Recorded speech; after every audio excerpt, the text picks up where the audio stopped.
আসসালামু আলাইকুম। আশার মিনি কিচেনে সকল বন্ধুদের স্বাগত জানিয়ে শুরু করছি। আজকে আমি নিয়ে এসেছি কাঁচা আমের আচার তৈরি। কাঁচা আমের আচার অনেক খেয়েছি, তবে বিশ্বাস করুন কাঁচা আমের এই আচারটা আমার কাছে এত ভালো লেগেছে কি বলবো।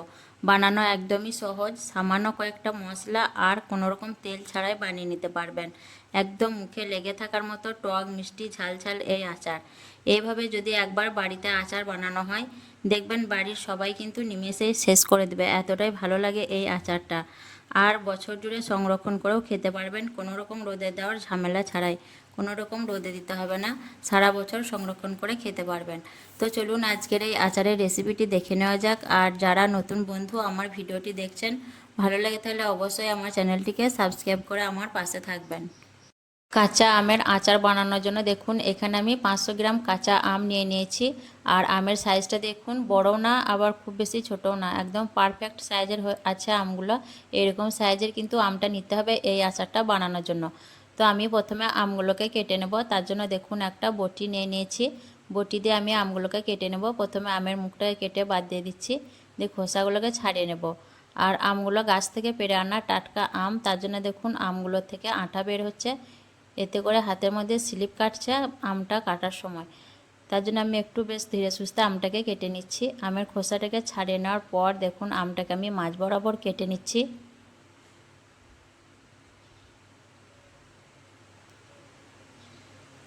আমটাকে দেখুন মাঝ বরাবর কেটে নিলাম, দিয়ে আমের যে বীজটা আছে সেই বীজটা আমি আম থেকে বের করে বাদ দিয়ে দেব। দেখুন বীজটা আমি বাদ দিয়ে দিলাম। তারপর আমটাকে দেখুন আমি কিভাবে কেটে নিচ্ছি। আমটাকে দেখুন এইভাবে করে আমি কাট লাগিয়ে নিচ্ছি একটা একটা করে। আর এই আমের আচারটা বানানোর জন্য আমটাকে এইভাবে করেই কেটে নিতে হবে। আমি আমটা বটি দিয়ে কেটে নিচ্ছি, আপনারা আপনাদের সুবিধা মতো বটি বা ছুরি দিয়ে কেটে নিতে পারেন। যার যেভাবে সুবিধা হবে সেইভাবে কেটে নেবেন আমগুলোকে। এইভাবে করে আমটাকে কেটে নিতে হবে।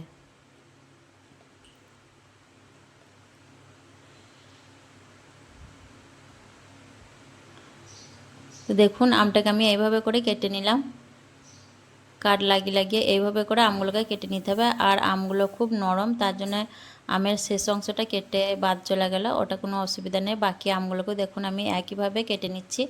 আর আমের কাঠটা পুরোপুরিভাবে কেটে দিলে হবে না, তাহলে পুরো আমটাই কাটা যাবে। আটির মতো রেখে আমটাকে কেটে নিতে হবে। দেখুন এইভাবে করে সবগুলো আম আমি কেটে নেব। শুধুমাত্র মাঝখানটা আমি কাট লাগিয়ে নিয়েছি, দেখুন এতে করে আমটা গোটা গোটা থাকবে। দেখুন প্রত্যেকটা আমি একইভাবে কেটে নিয়েছি। এইভাবে করে আপনারাও কেটে নেবেন বটি বা ছুরি দিয়ে নিজেদের সুবিধা মতো। এখন আমি আমগুলোকে সব পানির মধ্যে নিয়ে নেব। আমগুলোকে পানির মধ্যে নেওয়ার পর আমি বেশ ভালোভাবে দেখুন কচলে কচলে আমগুলোকে ধুয়ে নেব, যাতে আমের কষটা বেশ ভালোভাবে বের হয়ে যায়। আমগুলোকে বেশ ভালো করে কচলে 4-5 বার পানি পাল্টে পাল্টে আমি ধুয়ে নেব। যতক্ষণ অবধি আমের কষটা বেশ ভালোভাবে বেরিয়ে যাচ্ছে, ততক্ষণ অবধি আমগুলোকে আমি খুব ভালোভাবে পানি পাল্টে পাল্টে ধুয়ে নেব।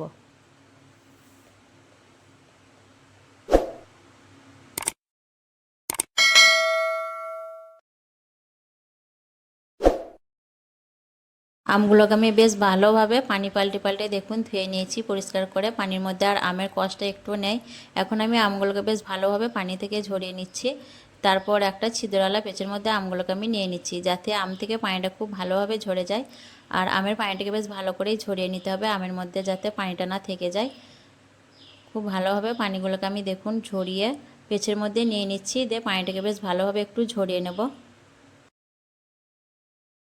আমগুলোকে বেশ ভালোভাবে পানি ঝরিয়ে আমি একটা বড় বাটির মধ্যে নিয়ে নিয়েছি।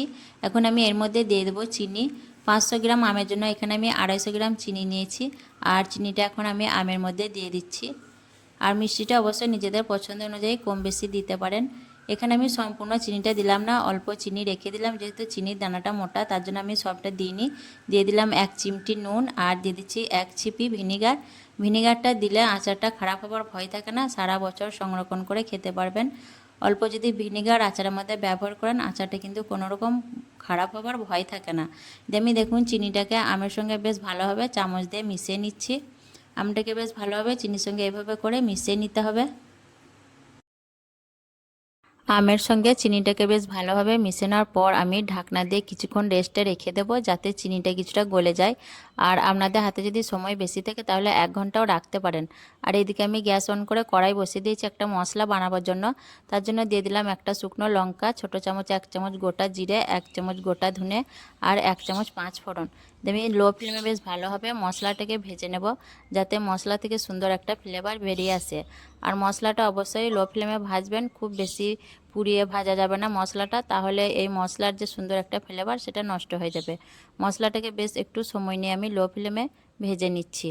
আপনারাও কিন্তু এইভাবে মশলাটাকে একটু সময় নিয়ে লো ফ্লেমে ভেজে নেবেন, তাহলে দেখবেন খুব সুন্দর একটা ফ্লেভার চলে আসবে মশলার মধ্যে। মশলাটা আমার ভালোভাবে ভাজা হয়ে গেছে, এখন নামিয়ে নেব। মশলাটা ওইদিকে ঠান্ডা হতে থাকুক, আর এইদিকে আমি গ্যাস অন করে আবারও কড়াইটা বসিয়ে দিয়ে আমটা নিয়ে নিয়েছি।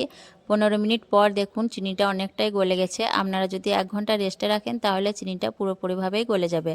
আর চিনিটা এরকম অর্ধেকটা গলে গেলেও অসুবিধা নেই, এইভাবে করেও আচারটা বানানো যায়। এখন আমি চিনি সহ আমগুলোকে কড়াইয়ের মধ্যে নিয়ে নিচ্ছি।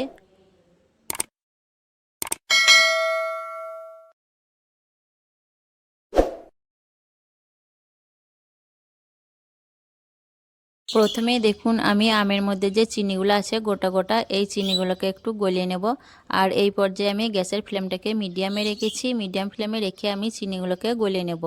আর আমগুলোকে যদি এইভাবে করে চিনির মধ্যে কিছুক্ষণ ভিজিয়ে রাখা যায় তাহলে আমটা আচার তৈরি করার পর ভেঙে যাবে না, খুব সুন্দরভাবে আমগুলো গোটা গোটা হয়ে থাকবে।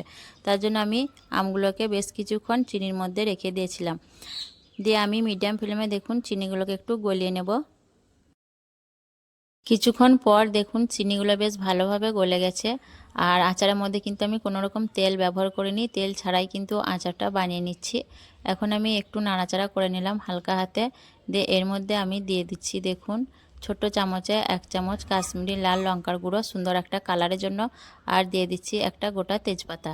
দিয়ে আমি আলতো হাতে বেশ ভালোভাবে নাড়াচাড়া করে মিশিয়ে নেব লঙ্কার গুঁড়োটাকে। আর এইভাবে করে একবার বাড়িতে অবশ্যই এই আচারটা বানিয়ে দেখবেন, খেতে কিন্তু দারুণ লাগে। আমার কাছে কিন্তু এই আচারটা খেতে খুবই ভালো লেগেছে, যেহেতু আমি আচার খেতে খুব একটা পছন্দ করি না। আমার কিন্তু এই আচারটা বেশ ভালো লেগেছে, খেতে কিন্তু দারুণ হয়েছিল।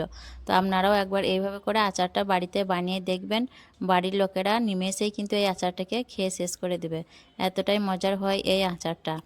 বেশ ভালোভাবে আমি নাড়াচাড়া করে আলতো হাতে মিশিয়ে নিচ্ছি, খুব বেশি আমি নাড়াচাড়া করব না, তাহলে আমগুলো ভেঙে যাবে, যেহেতু আমগুলো খুব নরম।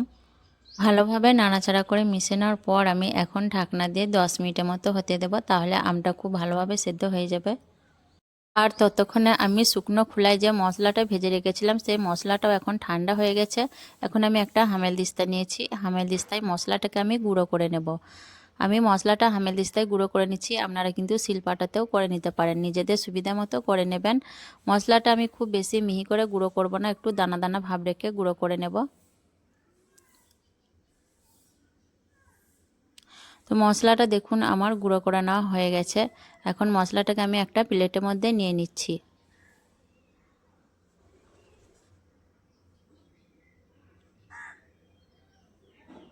দেখুন মশলাটা আমি খুব মিহি করে গুঁড়ো করিনি, একটু দানা দানা ভাব আছে। মশলাটা ঠিক এইভাবে করে একটু দানা দানা ভাব করে গুঁড়ো করে নিতে হবে, তাহলে খাওয়ার সময় মুখে মশলাটা পড়লে খেতে আচারটা খুবই ভালো লাগবে। 10 মিনিট পর আমি ফিরে এলাম, দিয়ে ঢাকনা খুলে নিচ্ছি। এখন আমি খুন্তি দিয়ে হালকা হাতে একটু নাড়াচাড়া করে নেব।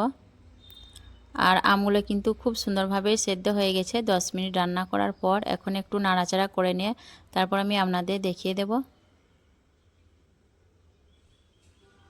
তো দেখুন আমি আমটা তুলে আপনাদের দেখিয়ে দিচ্ছি কত সুন্দরভাবে আমটা সেদ্ধ হয়ে গেছে। দেখেই বুঝতে পারছেন খুব সুন্দরভাবে আমটা কিন্তু সেদ্ধ হয়েছে। আরও একটা আম আমি দেখিয়ে দিচ্ছি, দেখুন সবগুলো আমই কিন্তু সুন্দরভাবে সেদ্ধ হয়ে গেছে।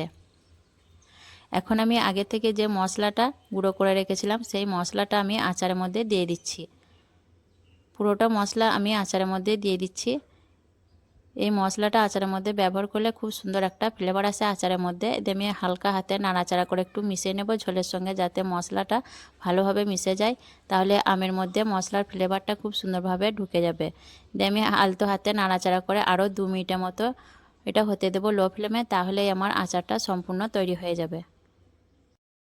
আবারও 2 মিনিট রান্না করার পর আমি ফিরে এলাম দিয়ে দেখুন আচারের যে ঝোলটা সেই ঝোলটা কিন্তু অনেকটাই থকথকে হয়ে গেছে। আর এই ঝোলটা কিন্তু ঠান্ডা হওয়ার পর আরও অনেকটা গাঢ় হয়ে যাবে। আচারটা কিন্তু আমার সম্পূর্ণ তৈরি হয়ে গেছে। এখন আমি আচারটা নামিয়ে নেব। আর আচারটাকে আমি এখন ঢাকনা চাপা দিয়ে দিচ্ছি, দিয়ে গ্যাসটাকে অফ করে বেশ ভালোভাবে আচারটাকে আমি ঠান্ডা করে নেব। ভালোভাবে ঠান্ডা করে নেওয়ার পর দেখুন আচারটা দেখতে মাশাআল্লাহ কতটা লোভনীয় হয়েছে। আমগুলো দেখুন, দেখতে কিন্তু অনেক লোভনীয় হয়েছে আর খেতেও কিন্তু অনেক মজার হয় এই আচারটা। এখন আমি দেখুন আপনাদের পরিবেশন করে দেখিয়ে দিচ্ছি।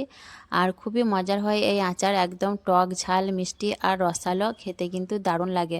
বানানো কিন্তু খুবই সহজ, এইভাবে অবশ্যই একবার আপনারা বাড়িতে বানিয়ে দেখবেন। খুবই মজার হয় এই আচারটা, একবার খেলে কিন্তু আবারও খেতে চাইবেন।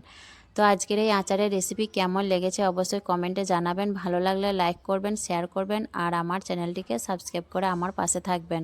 আসবো আবারও অন্য কোনো রেসিপি নিয়ে। সকলে ভালো থাকবেন, সুস্থ থাকবেন। আল্লাহ হাফেজ।